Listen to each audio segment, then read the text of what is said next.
A gente começa mais uma abertura de mercado, um pouco atrasado, peço desculpas, tivemos alguns problemas aqui na abertura. Muito bom dia, Bo Williams. Bom dia, André. Tá quase Fala, chegando o gente. nosso aniversário, né? É, quase. Eu não sei quem vai fazer programa aqui no dia do nosso aniversário, né? A gente acostuma não trabalhar no dia de aniversário. Você é acostumado a não trabalhar. Aliás, é algo meio do americano, né? De descansar no dia do aniversário, né? Não muito, é pessoal mesmo, né? Então, para quem não sabe, eu e o Bo, a gente faz aniversário no mesmo dia, uma coincidência enorme, né? Bom, enfim, hoje o mercado amanhece bem diferente do que aconteceu nos últimos 7 pregões, né? Um mercado abrindo com um gap bem forte de alta, mais de 2,5%, o índice futuro sobe nesse momento.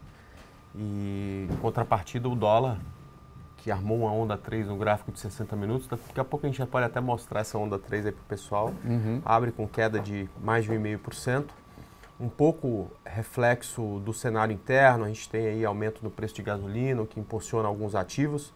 A gente não pode falar de Petrobras justamente porque ela está em período de silêncio, mas enfim, ontem a gente teve a felicidade de entrar numa operação em Cosan, acho que a informação pode ser positiva também para ela.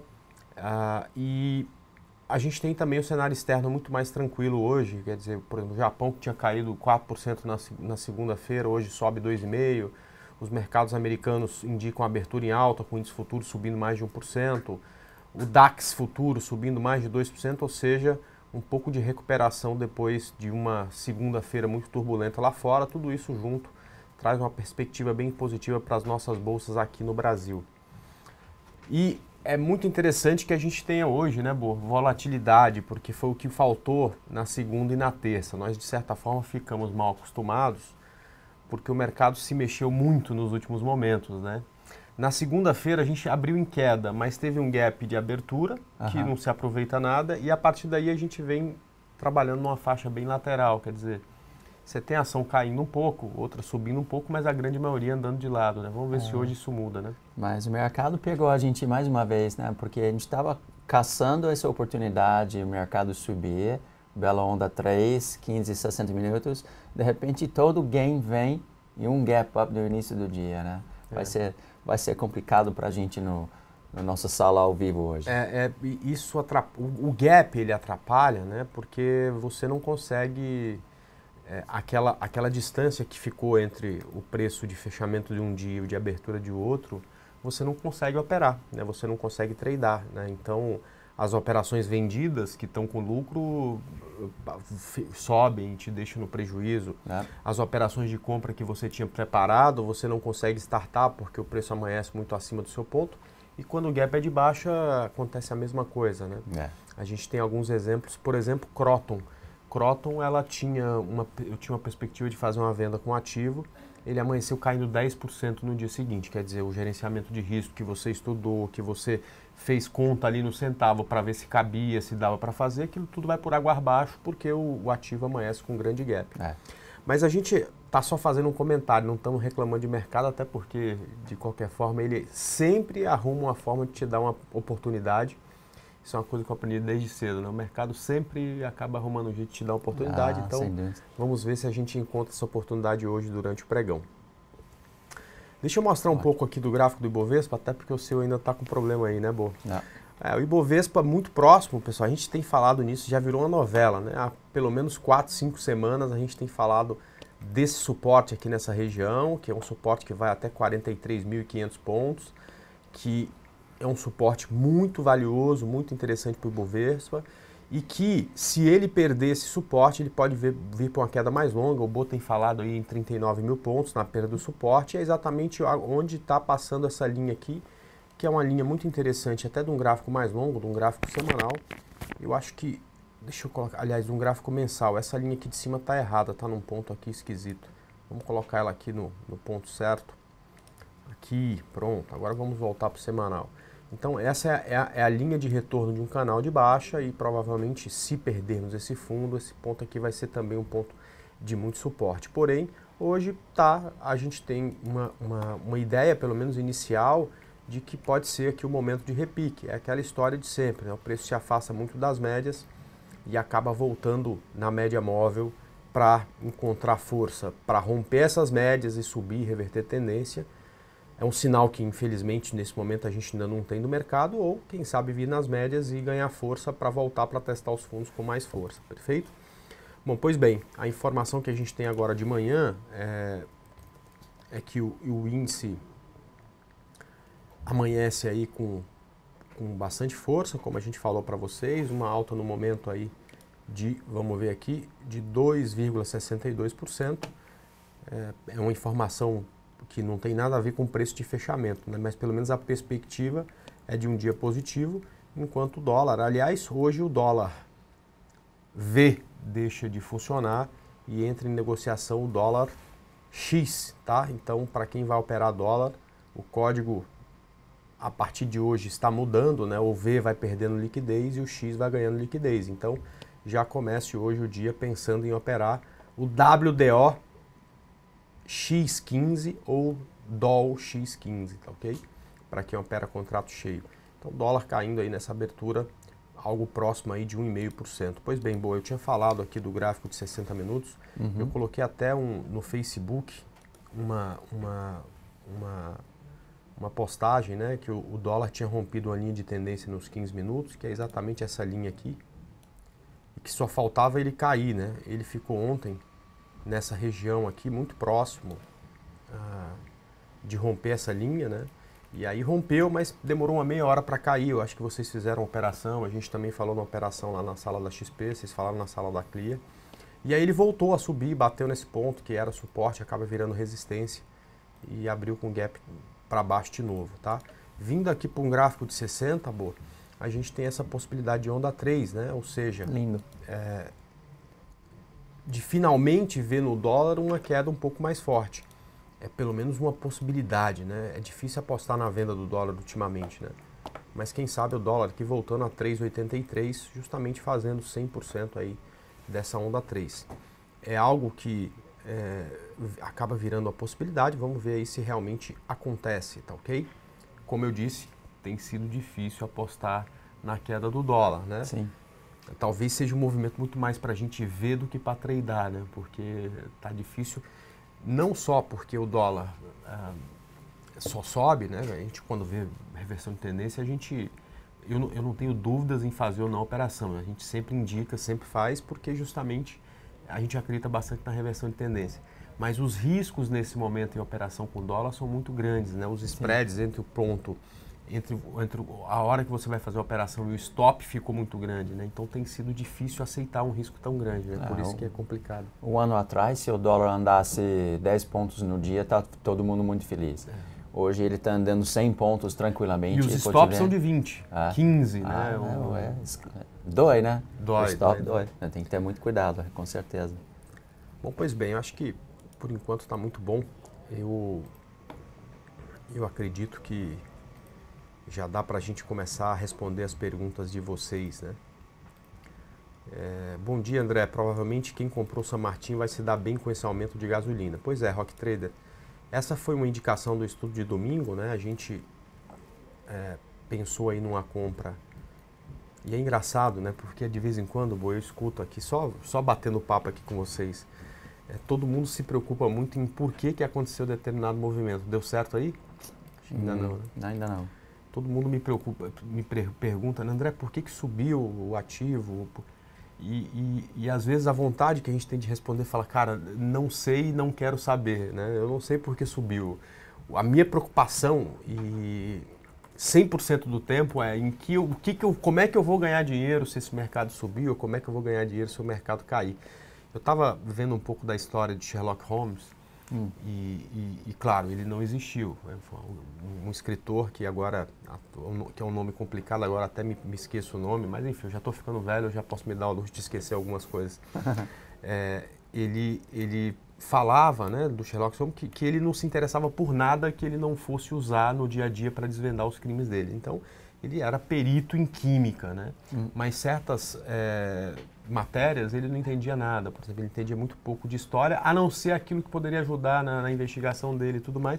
E ele não se interessava em nada que não fosse ajudar ele a desvendar algum mistério, né? E o trader precisa ser muito assim algumas vezes, né? Poxa, de certa forma, para quem está fazendo a operação de San Martinho, né? a gente não precisava ter informação de que o mercado iria subir, de que a gasolina iria subir e tal. E eu também nem sei se vai subir por conta disso. A gente tá fazendo aqui a gente até imagina que vai ser positivo para ela, mas vamos ver como é que vai ser de fato aqui, né? Só o fato de você olhar no gráfico e enxergar essa possibilidade já é tudo que você precisa. Então, se vai ter aumento, se vai sair o balanço, se vai ser bom, se não vai ser e tudo mais, isso acaba tudo sendo pouco relevante, para não dizer nada relevante para o trader, né? Bom, enfim, então São Martinho, voltando aqui para o gráfico, rompeu o ponto que a gente queria, que era 37,13, e começou a andar. Aliás, ontem, outra ação também que a gente estudou para a semana deu compra, que foi exatamente TCSA3. Ela rompeu no início do dia, antes das 11, o ponto aqui que era 3,11, a gente não comprou, esperou, mas no meio da tarde, num determinado momento, ela bateu 3,15 e acabou voltando para o 3,08. Mas de qualquer forma, a gente já comprou.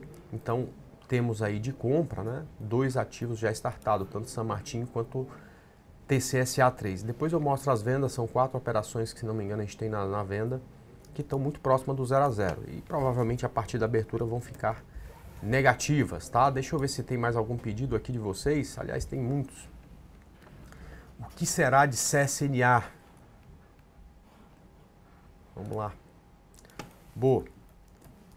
Esse setor de siderurgia está realmente difícil de ser tradeado, né?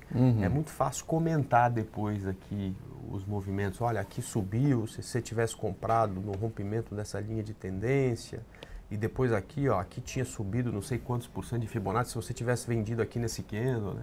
Da mesma forma que vai aparecer um monte de comprador de candle de Petrobras ontem se no tivesse fundo, comprado né? ontem, né? Mas enfim, é sempre aquela coisa, mas está muito difícil de se operar, né? Justamente porque fez uma perna muito grande de alta e também veio para uma perna muito grande de correção. Eu sempre falo muito que eu não gosto, quando o ativo rompe o topo anterior e corrige para cima das médias, eu não gosto de pensar em venda. Então até brinquei, se cair, eu torço para que vocês vendam e ganhem dinheiro, mas eu não vou querer vender. Eu olho para esse ativo e enxergo 2 possibilidades, né? Ele perder 3,76 e aí dá uma venda, mais uma vez eu não me interesso pela venda, pode cair o quanto for, eu acho que não vale a pena, tem outras ações mais interessantes para venda. Ou ele conseguir romper a máxima desse candle aqui, que seria o pivô no gráfico de 60. Deixa eu colocar aqui o gráfico de 60 minutos para vocês observarem, tá? Então, no gráfico de 60 minutos, o que a gente tem aqui é um gráfico muito feio, indicando até que vai cair, tá? Mas, de certa forma, já tem aí alguns pregões que ele passa por uma consolidação, tá? Ou seja, tá aqui sem nenhuma variação muito expressiva nesse ponto, tá ok? Se isso aqui cair e descer, aliás, o que eu acho nesse momento até mais provável de acontecer, tá? Eu não vou querer fazer uma venda, não acho. Eu acho que tem ações mais interessantes para vender, tá ok? Agora, se por acaso ela se recuperar por algum motivo e romper, essa aqui, um negócio verde, feio aqui, deixa eu colocar um preto, vamos lá. Se ela romper isso aqui, né, esse ponto aqui que é estopinho, né, que é os 4,46, aí sim eu vou pensar numa compra do ativo, imaginando no gráfico diário, tá certo? Uma reversão de tendência em onda 3 para cima, tá? Agora, do setor de siderurgia, CSNA é um gráfico interessante, tem muita volatilidade, mas não é o que eu gosto mais, eu gosto mais aqui de GGBR4. Tá muito bonito a possibilidade de lançar uma bela onda 3. Exatamente. Mesma coisa aqui no gráfico de 60, né? Eu gosto muito desse gráfico de 60 para ser o que vai dar ignição das minhas operações, né? Então eu sempre pego o rompimento do pivô do tempo gráfico menor, né? Então aqui a gente tem uma consolidação entre 6,35 e 5,50, 5,60. Se romper para baixo, né? Paciência, vai cair, eu não estou nem aí. Agora, se ganhar força e romper para cima, esse 6,35, na verdade eu comentei 6,37, né? Tá até aqui, ó. Se romper essa consolidação, se romper o 6,38, tá? Então eu acho que tem uma boa perspectiva, dá para a gente imaginar aí uma operação com o GGBR na compra, tá?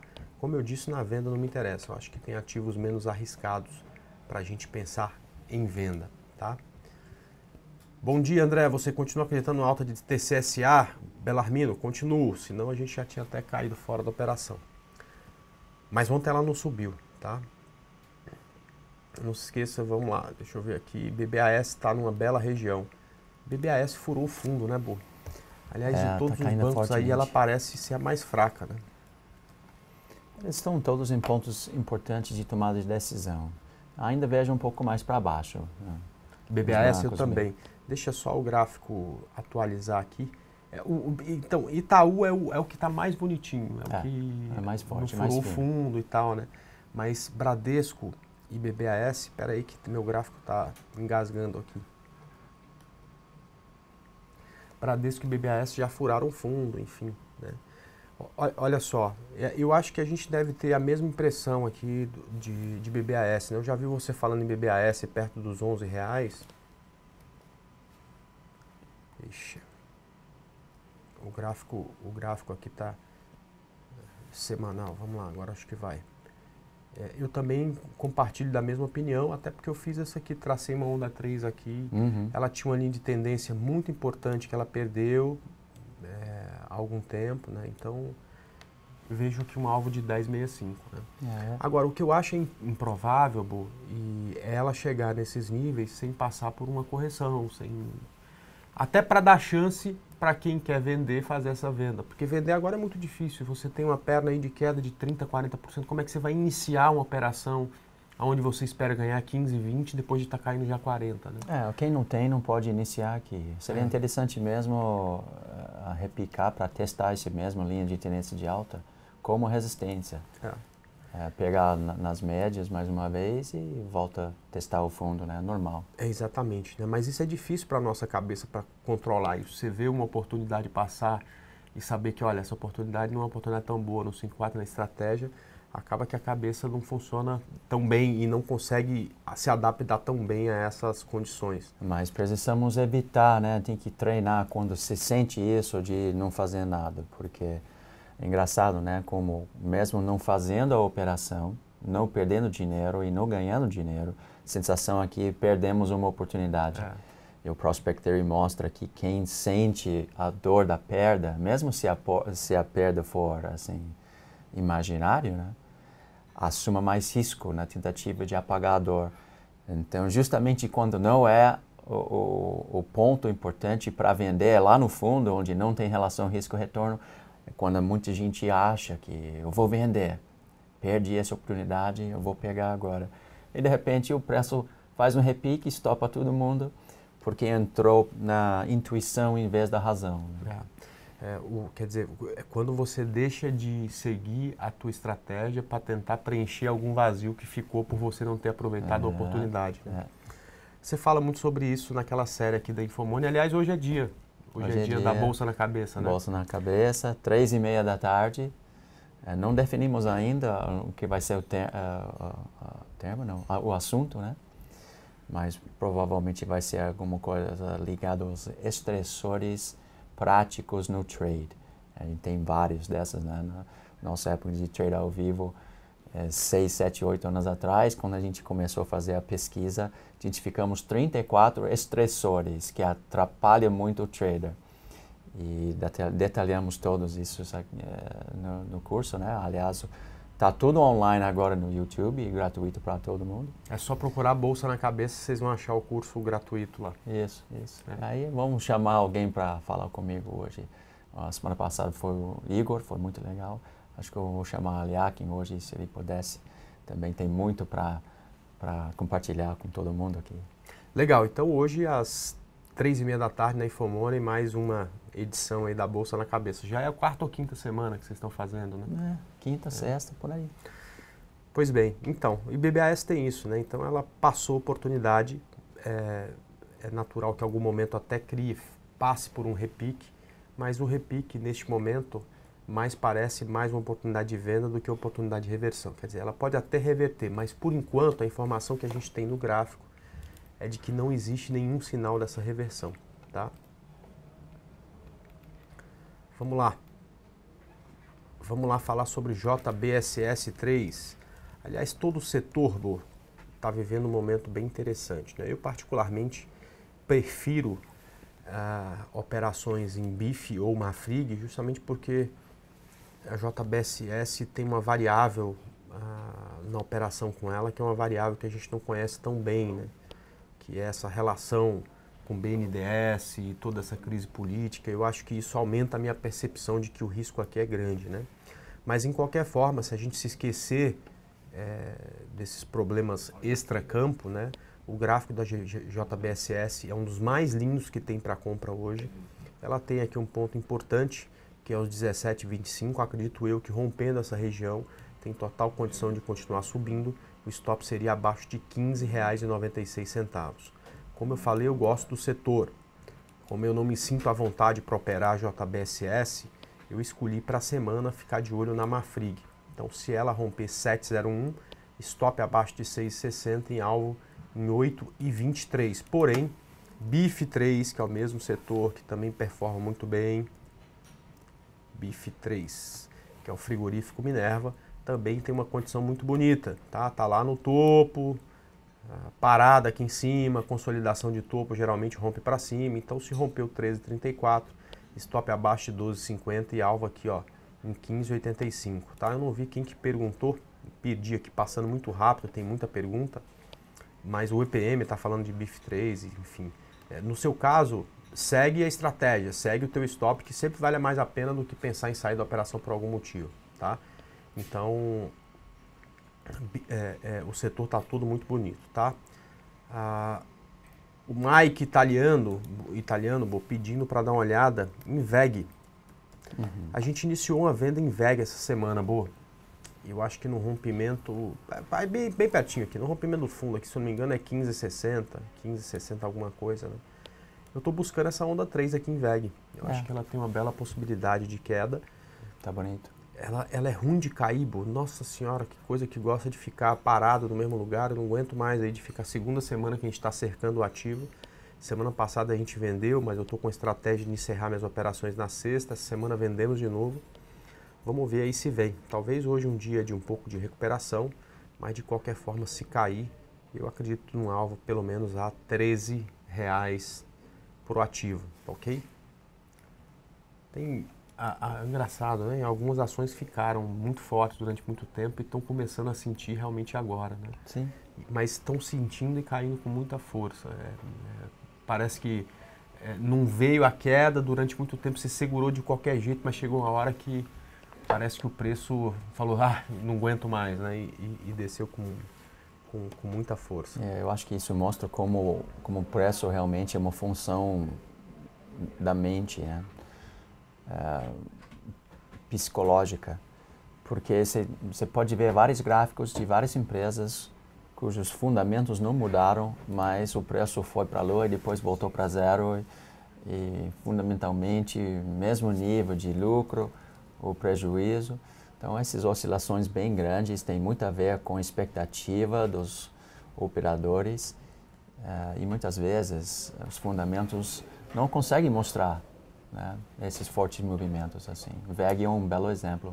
Com certeza. Bom,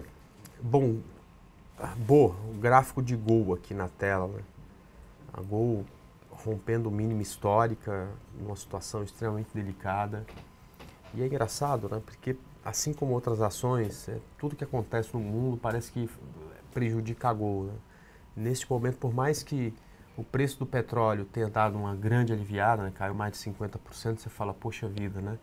Que beleza para a Gol, né? Então, o principal matéria que ela consome caiu metade do valor, mas em compensação o dólar dispara e sobe 50% no ano, quer dizer, não adianta nada o preço do petróleo ter caído, quer dizer, ficou bom, né, para as empresas de aviação americanas e que tem a economia ligada ao dólar, mas para a gente que está tendo esse dólar em alta aí é muito difícil, fica muito difícil para a companhia, e a companhia vem perdendo valor já desde muito tempo e agora rompe mínima histórica, né?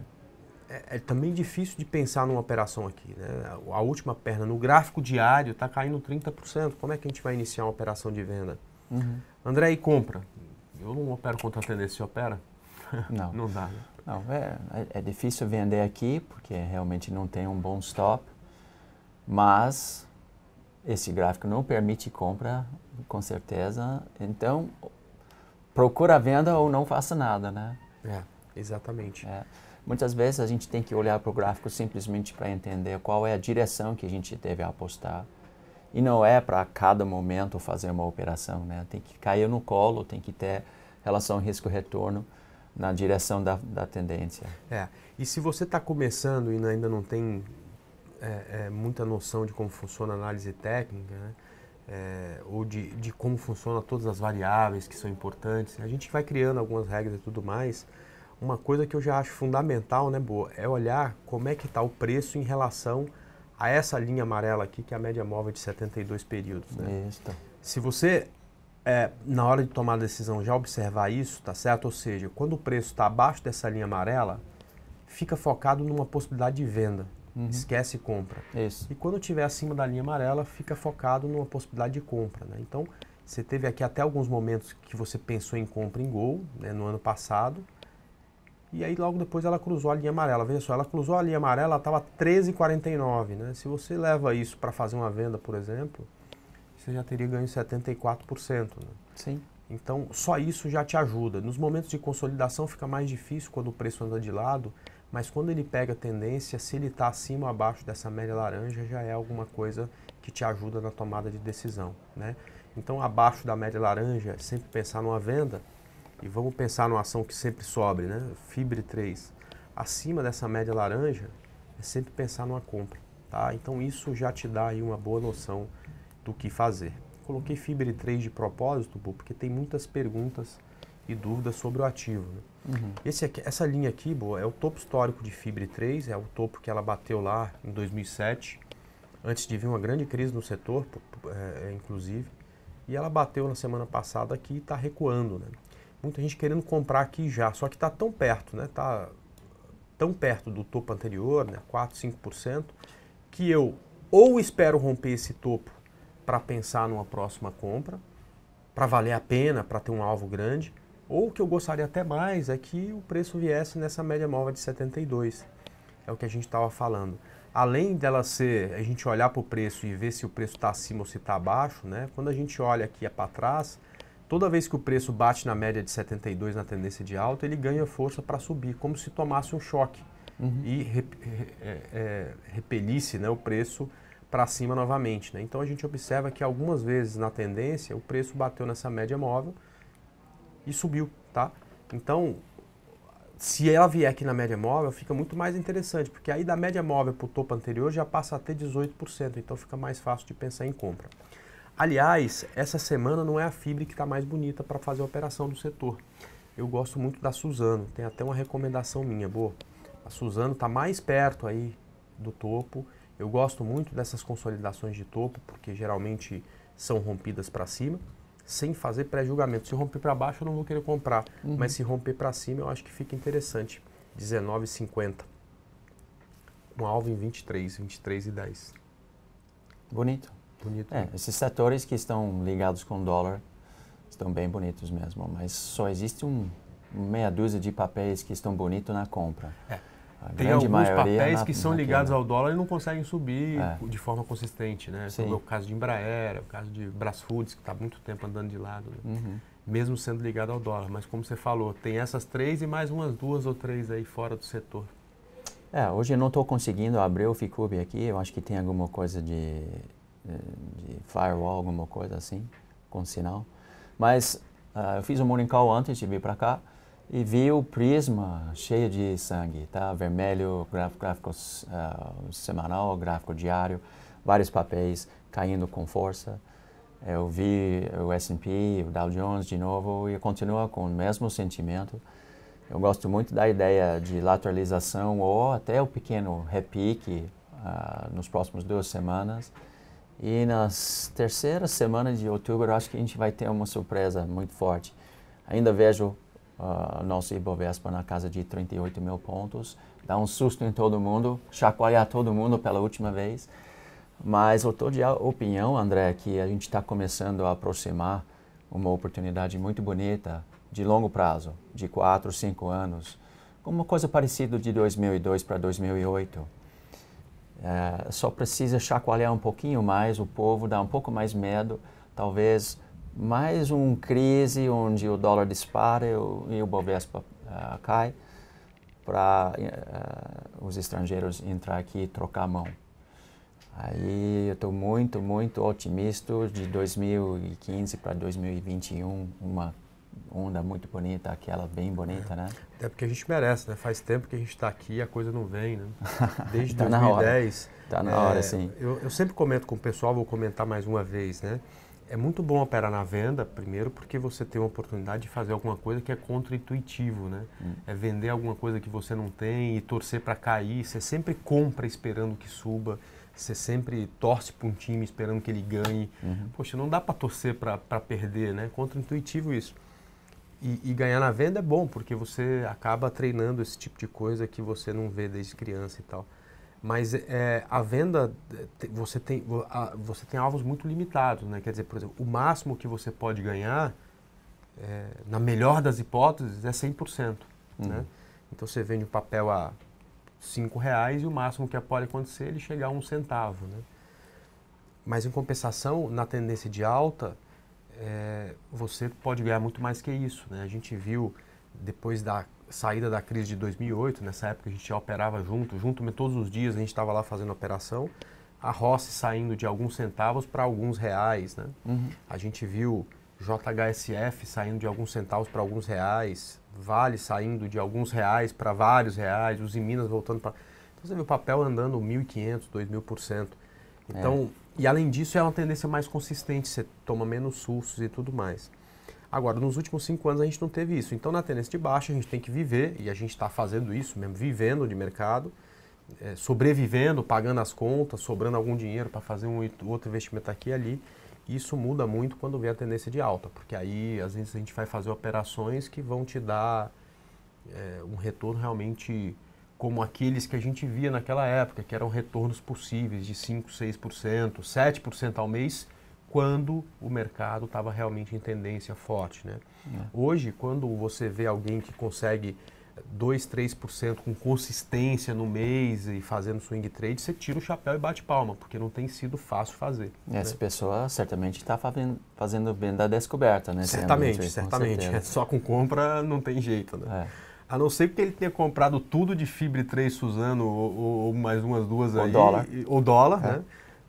Todo o meu dinheiro está aqui, dólar, pronto. Aí tem como ele está fazendo até mais de 3% ao mês. Mas se ele resolveu apostar em qualquer outra do mercado, aí já não tem como, né? A gente precisa de mais ativos para comprar quando o mercado cai.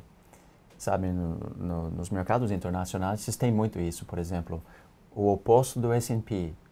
Né? Lá, por exemplo, se o S&P está caindo, você pode apostar no ativo que é o gráfico invertido do S&P. É isso? Né? Então, a gente precisa aqui, por exemplo, o BOVA11 começa a cair. Se a gente tivesse um anti-BOVA11, as pessoas que estão acostumadas de comprar e não vender, poderiam comprar quando o BOVA11 cai, o seu ativo ia subir. Falta muito isso aqui no Brasil, né? O pessoal estava 5 anos de alta, o pessoal está otimista. Não, na verdade a gente está pessimista pra caramba. A hora que o pessoal estiver otimista, aí a bolsa já vai estar 200 mil pontos, né? Eu estou super otimista. As maiores altas de mercado, pode ter certeza, vão acontecer enquanto todo mundo estiver pessimista.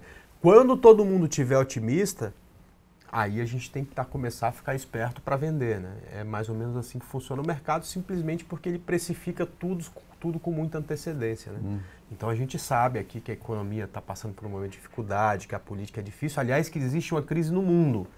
Mas a gente está de olho no gráfico. O primeiro sinal, ainda não tem esse sinal tão claro, né, Bo? Não.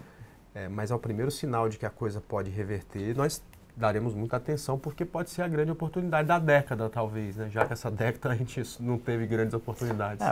Porque é uma crise mundial que eu estou de olho de novo no S&P, que normalmente eu não olho o S&P e associo a qualquer movimento aqui no Brasil. Mas eu estou vendo essa onda 3 potencial no S&P 500, que para mim seria uma oportunidade muito, muito bonita. Mas ele tem um super suporte no 1.600 pontos, onde eu acho que vai começar aquela onda. Então, estou muito otimista mesmo. Né? Que nós vamos ter uma super oportunidade entre novembro a março, abril, nos próximos 6 meses. Um washout low, um novo fundo, aí 4, 5 anos de subida depois. E a gente vai bater na mesa quando aquele dia vem, né?